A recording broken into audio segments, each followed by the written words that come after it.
Hello friend to all of you. आज हम part 2 जो पार्ट 2 है नॉन हिंदी का, उसका पार्ट 2 का नाम है ईदगाह। और यह विधा है कहानी। ये कौन सा विधा है? कहानी। और रचनाकार है यानी लेखक प्रेमचंद। देखिए, यह जो कहानी है ना, एक तरह से मान लीजिए तो यह बचपन की परिस्थितियों यानी गरीबी की परिस्थितियों को बता रहा है कि गरीब में जो बच्चे जो गरीबी की परिस्थितियों में रहते हैं वो किस तरह अपने दिमाग यानी अपने दिमाग में सोचने की क्षमता को बढ़ाते हैं। और यह रचनाकार प्रेमचंद द्वारा यह कहा गया है इस ईदगाह कहानी में कि जब किसी भी परिवार में गरीबी की जो स्थिति होती है उसमें चार चार या 5-6 साल के बच्चे भी अपने जो दिमाग है वो किस तरह मतलब अपने सोच को विचारों को किस तरह प्रकट करते हैं। तो ये जो कहानी है इसमें जो मेन कैरेक्टर है वो हामिद है। मेन कैरेक्टर हामिद है। और जो हामिद का दादी थी आमिना। और इसमें 3 और लोग को जोड़ा गया है जो हामिद के दोस्त थे। पहला थे महमूद, दूसरा थे मोहसिन और तीसरा थे नूरे। तो इस कहानी के द्वारा हमें यह पता चलेगा कि हाँ, हमें जो अपने फैमिली में गरीबी की परिस्थितियों को सोचने पे जो मानसिक जो विचार है वो किस तरह सोचने पर हमें मजबूर कर देता है। तो इस कहानी के रचनाकार यानी लेखक प्रेमचंद। देखिए, इस जो ईदगाह कहानी है इसका रचनाकार प्रेमचंद है और परीक्षा में रचनाकार या लेखक पूछता रहता है हरदम। तो ईदगाह कहानी के लेखक है प्रेमचंद। और इस कहानी में मुख्यतः ईद के बारे में बताया गया है। तो ईद जो होता है उसे हम प्रेम के रूप में मनाते हैं। तो प्रेम के रूप में मनाते हैं इसलिए इसकी ट्रिक्स याद रखते हैं। इसका रचनाकार है प्रेमचंद।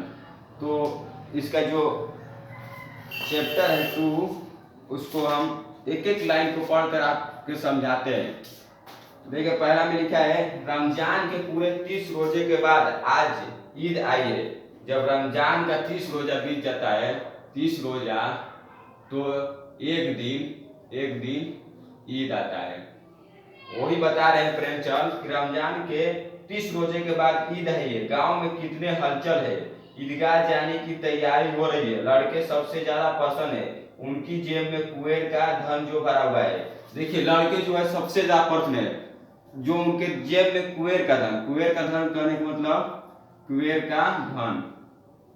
इसमें प्रेमचंद बता रहे हैं कि उनके जेब में कुएर का धन है यानी जो पैसे है वह कुएर का धन है। जो बच्चे होते हैं जो जेब में अपने पैसे रहते हैं वो बार बार निकाल के देखते रहते हैं। वही प्रेमचंद बता रहे हैं कि उनके जेब में जैसे कुएर का धन है, बार बार जेब से अपना खजाना निकाल कर गिनते हैं।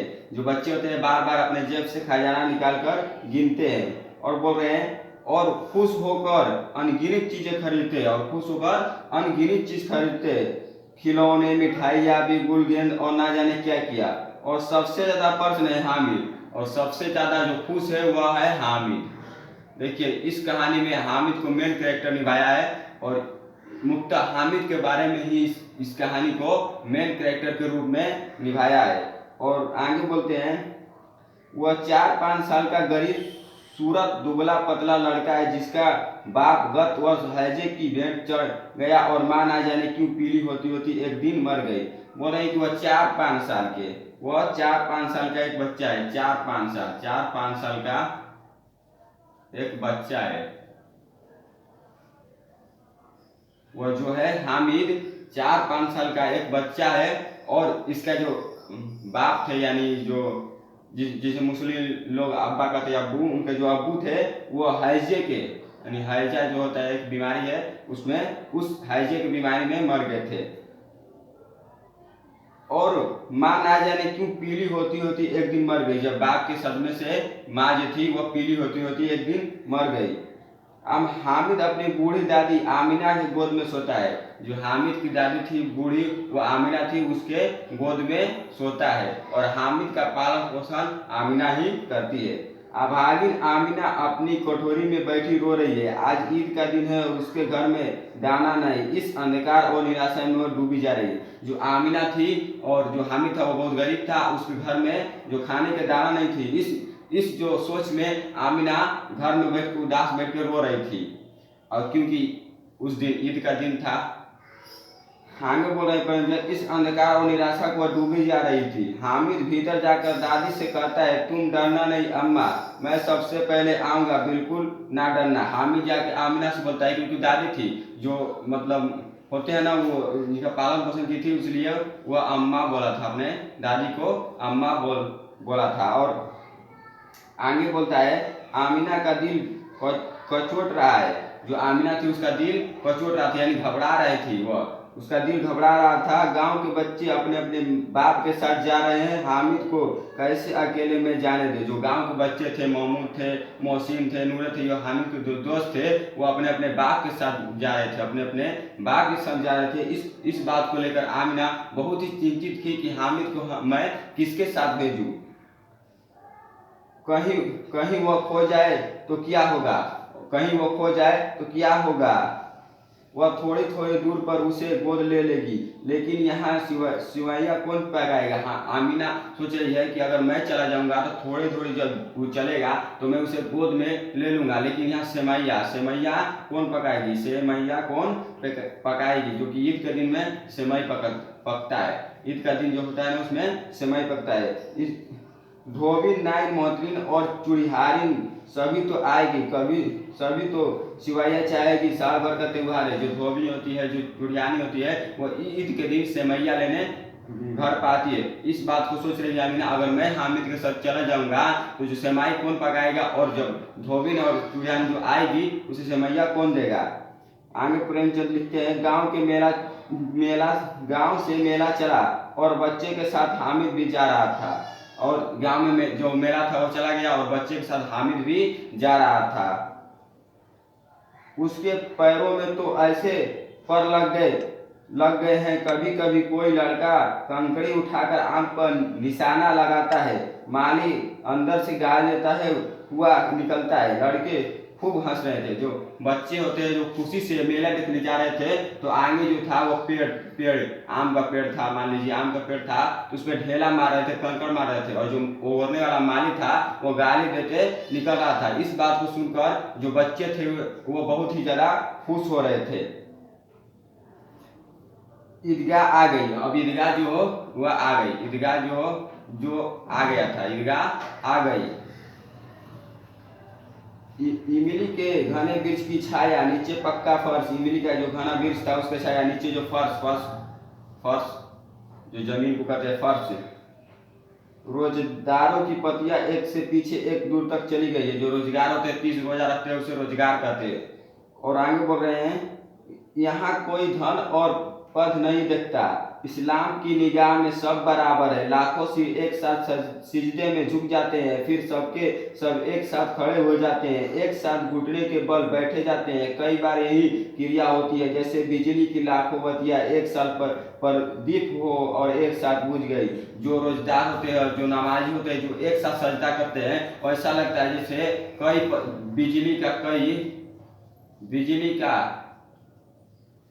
कई जो है बतिया वो एक साथ बुझ गई और एक साथ ये मतलब बढ़ गई। बोल रहे हैं आगे, प्रदीप हो रही, यानी जो है बढ़ रही है एक साथ। जब सजदा करते हैं, मतलब मान लीजिए एक लाइन में सैकड़ों आदमी है और सजदा करते हैं, तो लगता है जैसे बिजली का बतिया जो है प्रदीप हो रही है।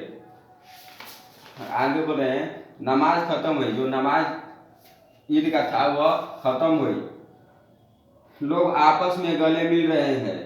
तब मिठाई और खिलौने की दुकान पर धावा होता है। तरह तरह के खिलौने हैं, सिपाही, गुजरिया, राजा और वकील, भिश्ती, धोबिन और साधु। महमूद सिपाही लेता है। देखिए यहाँ पे लिखे हैं, महमूद जो है वह सिपाही लेता है। उसके पास 12 पैसे थे, वह सिपाही लेता है। और महमूद था वह सिपाही लेता है। खाकी वर्दी और लाल पगड़ी वाला, जो खाकी वर्दी था और लाल पगड़ी वाला सिपाही लेता है। और कंधे पर बंदूक जो उसका रखा था। मोहसिन को भिश्ती पसंद आता है। जो मोहसिन था उसे भिश्ती पसंद आता है, उसके पास 15 पैसे थे। और आगे बोल रहे हैं नूरों को वकील से प्रेम है, जो नूरे हैं उनको वकील से प्रेम है और इसलिए वो वकील को पसंद करते हैं। और आगे बोल रहे हैं प्रेमचंद्र काला चोंगा नीचे सफेद अचकन एक हाथ में कानून का पोथा लिए हुए, सब दो दो पैसे के खिलौने हैं। सब जो ईदगाह कहानी का देखिए क्वेश्चन यहाँ बनता है, पूछता है कि ईदगाह कहानी में जो खिलौने थे वो कितने पैसे थे, कितने पैसे के थे, तो यहाँ पे लिखे कि सब दो दो पैसे के थे। दो सब जो थे वह दो दो पैसे के थे, दो दो पैसे के थे, इसे याद करके रखिएगा। और बोलते हैं सब दो दो पैसे के थे। हामिद के पास कुल 3 पैसे थे और हामिद के पास कुल 3 पैसे थे और हामिद के पास और कुल 3 पैसे थे। और देखिए सब ले रहे हैं सिपाही बेइज्जतियों की, लेकिन हामिद लेता है चिमटा। यही तो होता है जब गरीब फैमिली में बच्चा जब गरीब की फैमिली में दयनीय जीवन को जीता है तो उसके दिमाग यानी जो मस्तिष्क है वह बड़ों की तरह सोचने लगता है। और आगे लिखते हैं कहीं हाथ में छूट गया तो चूर चूर हो जाएगा, पानी पड़ा तो सारा रंग धुल जाएगा, ऐसे खिलौने लेकर वो क्या करेगा। वो हामिद जो है वो जब उसका दोस्त महमूद और मोहसिन नूरो वकील लेता है, भिस्ती लेता है सिपाही, तो हामिद सोचता है ऐसे खिलौनों को मैं लेके क्या करूँगा, जो गिर जाएगा तो एकदम में फूट जाएगा। और आगे है सब अपने अपने खिलौने की तारीफ कर रहे हैं और सब जो है अपने अपने खिलौने की तारीफ कर रहे हैं। हामिद ललचाई आंखों से खिलौने को देख रहा है, चाहता है कि जरा देर के लिए ही सही वह उनके हाथ में ले सकता है। वह हाथ आगे बढ़ाता है लेकिन लड़के इतने त्यागी नहीं होते, विशेषकर जब अभी नया शौक है। हामिद ललचता रह जाता है। जब जो बच्चे थे वह हामिद जो था वह खिलौनों को देखकर मतलब आंखों से अपने देख रहा था, और जो बच्चे थे वो हामिद को खिलौने को दे रहे थे, लेकिन जब लेना चाहता था तो उसे मतलब अपने ओर ले रहे थे। और मिठाई की दुकान आती है, जो मिठाई की दुकान है वह आती है। किसी ने रेवड़िया ली है, किसी ने गुलाब जामुन, किसी ने सोहन हलवा, मजे से खा रहे हैं। लेकिन हामिद अब आगे के पास सिर्फ 3 पैसे है, क्यों नहीं कुछ ले खाता। किसी ने मिठाइया में ली, हलवाई ली, रेवड़ी लिया। इसमें जो कहानी में रेवड़िया की बात किया गया है। और बताइए मोहसिन उसकी ललचाई नजरें देखकर कहता है हामिद रेवड़ी ले खा, कितनी खूबसूरत है। जैसे कि हामिद हाथ फैलाता है, मोहसिन रेवड़ी अपने मुंह में रख लेता है। बोलता है मोहसिन हामिद ले तू रेवड़ी खा। और जब हामिद अपने हाथ को आगे बढ़ाता है लेने के लिए, तो जो मोहसिन है वो अपने मिठाई को मुंह में डाल लेता है। आप सोचिए बच्चे को कितना बच्चे कितना ये अपने ये होते हैं बचपन के उम्र में। और आगे बोल रहे हैं हामिद रेवड़ी ले खा, कितनी खुशदार है। जैसे ही हामिद हाथ फैलाता है, मोहसिन रेवड़ी अपने मुंह में खा लेता है। महमूद, नूरू और समी खूब तालियां बजा कर हंसते हैं। हामिद खिसिया जाता है। जो हामिद था जब मोहसिन उसके साथ जो मिठाई देता था मुंह में डाल देता था, तो हामिद जो है इस बात को देख कर खिसिया जाता है। और महमूद जो नूर जो थे वह ताली बजा कर हंस रहे थे। और आगे है मिठाई की दुकानों के बाद लोहे की चीज़ों की दुकान है। जो मिठाई की दुकान है उसके बाद लोहे की दुकान है, लोहे की दुकान है। लड़कों के लिए यहाँ कोई आकर्षण नहीं था, वे सब आगे बढ़ जाते हैं। जब लोहे की दुकान आता है तो महमूद, मोहसिन, नूरे और बाकी सब जो लड़के थे उनको इस चीज़ में लोहे की दुकान में कोई भी आशा नहीं होता है यहाँ क्या खरीदना है, तो लोहे की दुकान है। लेकिन जो हामिद था यहाँ रुक जाता है। और आगे प्रेम से लिखते हैं हामिद लोहे की दुकान पर रुक जाता है। कई चिमटे रखे हुए थे। उसे ख्याल आया कि दादी के पास चिमटा नहीं है। तवे से रोटियां उतारती है तो हाथ जल जाता है। अगर वह चिमटा ले जाकर दादी को दे दे तो वह कितना प्रसन्न होगी, फिर उनकी उंगलियां भी नहीं जलेगी। खिलौने से क्या फायदा, व्यर्थ में पैसे खराब हो जाते हैं। देखिए हामिद जो था 4-5 साल का बच्चा था, लेकिन इसके फैमिली जो गरीब में थी और इस चीज़ को लेकर हामिद कितने बड़े की तरह सोच रहा था कि जो खिलौने हैं वो व्यर्थ बेकार हो जाएंगे। और जो मैं चिमटा ले लूँगा मैं चिमटा, तो उससे जो दादी जो आमिना है वो जब रोटी उतारती है तो उनके तवे से हाथ जल जाता है। और मैं जब चिमटा ले लूँगा तो इससे जो दादी है वो रोटी उतारेगी, उनके हाथ नहीं जलेगा। और आगे है अम्मा चिमटा देखते ही कहेगी मेरा बच्चा अम्मा के लिए चिमटा लाया है, हजारों दुआएं देगी, फिर पड़ोस की औरतों को दिखाएगी, सारे गांव में चर्चा होने लगेगी, हामिद चिमटा लाया है, कितना अच्छा लड़का है। इन लोगों ने खिलौने पर कौन दुआएं देगा, बड़ों की दुआएं सीधे अल्लाह के दरबार में पहुंचती है और तुरंत सुनी जाती है। और बोल रहा है, हामिद सोच रहा है मन में कि अम्मा जो चिमटा को देखेगी तो वो बड़े बड़े पर्सन होगी और बोलेगी मेरा बच्चा चिमटा लाया है, और बोलेगी मेरा बच्चा चिमटा ले आएंगे, और आसपास की जो पड़ोस औरतें हैं उन्हें दिखाएगी, और इस बात को सुनकर जो बड़े हैं वो दुआएं देगी। और जो इसमें हामिद बोल रहे मन में अपने कि जो बड़े की दुआएं है वो सीधे अल्लाह के दरबार में सुनी जाती है, जो बड़े की दुआएं है वो सीधे अल्लाह के दरबार में सुनी जाती है। और आगे दुकानदार से बड़ी मुश्किल से बोल भाव करके हामिद ने चिमटा 3 पैसे में ले ली। जो दुकानदार था उसे बड़ी बोल मतलब बातचीत करके मोल भाव करके हामिद 3 पैसे में चिमटा ले लेता है। उसे कंधे पर रखा मानो बंदूक है और शान से अकड़ता हुआ साथियों के पास आया। मोहसिन ने हंसकर कहा, यह चिमटा क्यों ले आया पगले, इससे क्या करेगा। महमूद बोला, चिमटा कोई खिलौना है। जो चिमटा हमें लिया और कंधे पर रख के और तैस से जैसे लग रहा है कि बंदूक है उस तरह अपने दोस्तों के पास आया। और मोहसिन बोला, ये चिमटा क्यों ले आया पगलो, ये इससे क्या होगा। तो हामिद बोलता है, हामिद बोला क्यों नहीं, अभी कंधे पर रखा हूँ तो बंदूक हो गई, हाथ में लिया फकीरों का चिमटा हो गया, चाहूँ तो मंजीरे का काम ले सकता हूँ। एक चिमटा जमा दूँ तो तुम सबके सारे खिलौने जान निकल जाएंगे, तुम्हारे खिलौने मेरे चिमटे का बाल भी बांका नहीं कर सकते, मेरा बहादुर शेर है चिमटा। और हामिद बोलते हैं कि जो चिमटा था वो मौसी बताई कि इस चिमटा क्यों ले आया, मतलब इससे क्या होगा। तो हामिद बोलते हैं क्यों नहीं, इसे जब कंधे पे लिया तो बंदूक हो गया, हाथ में लिया तो फकीर का जो है वो फकीरों का चिमटा मतलब बन गया, जो फकीर का है वह चिमटा बन गया। और हमारे सम्मी ने खंजीरें ली थी, पराजित होकर बोला, मेरी खंजीरें से बदलोगे।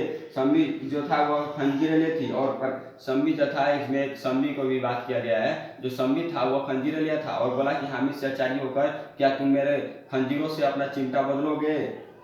हामिद ने खंजीरी की ओर उपेक्षा से देखा, मेरा चिमटा चाहे तो तुम्हारे खंजीर का पेट फाड़ डाले। जो हामिद बोला था बोला कि मेरा चिमटा जो है चाहे तो तुम्हारे खंजीर का पेट फाड़ देगा। और आगे बोलते चिमटे ने सभी मोहित कर लिया, और औरों ने 3-4 पैसे खर्च किए पर कोई काम की चीज ना ले सके। हामिद ने 3 पैसे में रंग जमा ली। सबने अपने अपने खिलौने देकर चिमटा पकड़ने का प्रस्ताव डाला। सबने अपने अपने खिलौने देकर हामिद से कहा, एक बार मतलब तुम मेरा खिलौना लो, एक बार चिमटा दो।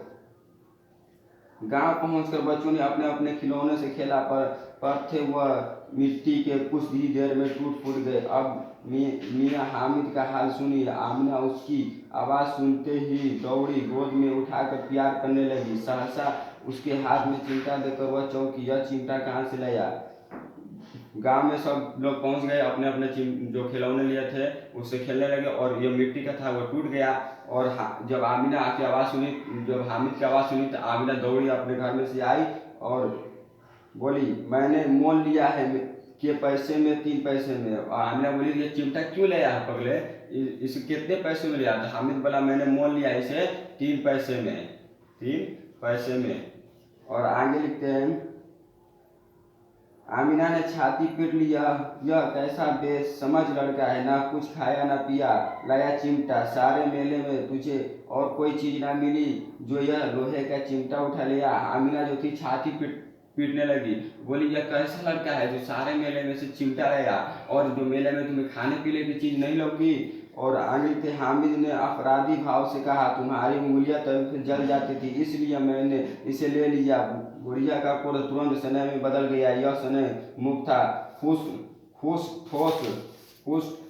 रस और स्वाद से भरा हुआ। बच्चों ने कितना त्याग, कितना भाव और कितना विवेक है। दूसरों को खिलौने लेते और मिठाई खाते देखकर कितना लज्जा होगा।